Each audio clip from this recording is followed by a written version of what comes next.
মেয়ে বায়না ধরেছে পুতুল নিবে। কি করি? পুতুল বানানো তো ভুলে গেছি আইডিয়া।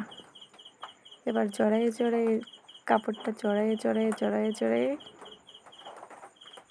শেষ পর্যন্ত দেখি কত পর্যন্ত জড়ানো যায়।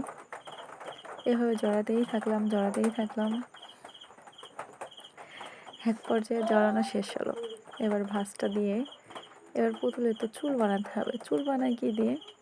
আর একটা কাপড় দিয়ে চুল আর ঝাঁটার কাঠি দিয়ে হাত দিয়ে এবার চুলটা বেঁধে নেব আর হাতটাও বেঁধে দেব সুতা দিয়ে।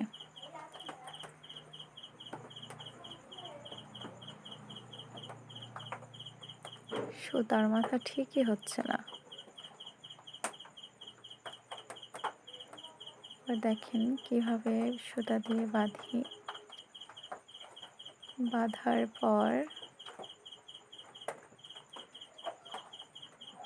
এবার আসলাম চুলটা খুবই সমস্যা করছে। চুলটা তো আগে বেঁধে নেওয়া হয়নি।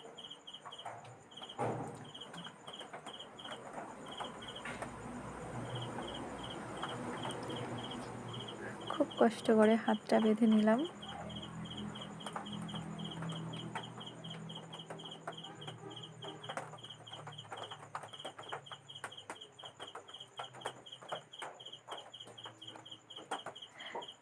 বাঁধা খুবই কষ্টকর, সুতা দিয়ে হইল না।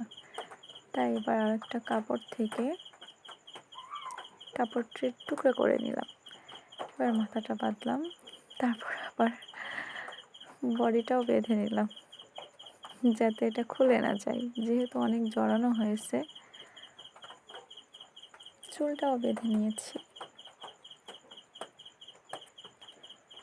একটু পরে দেখবেন এটার ফাইনাল লুক কেমন হয়েছে।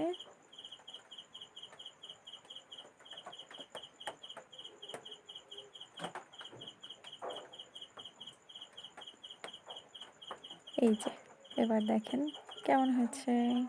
দারুণ, খুব সুন্দর হয়েছে, তাই না বলেন? আপনারাও চেষ্টা করতে পারেন এভাবে পুতুল বানানোর জন্য।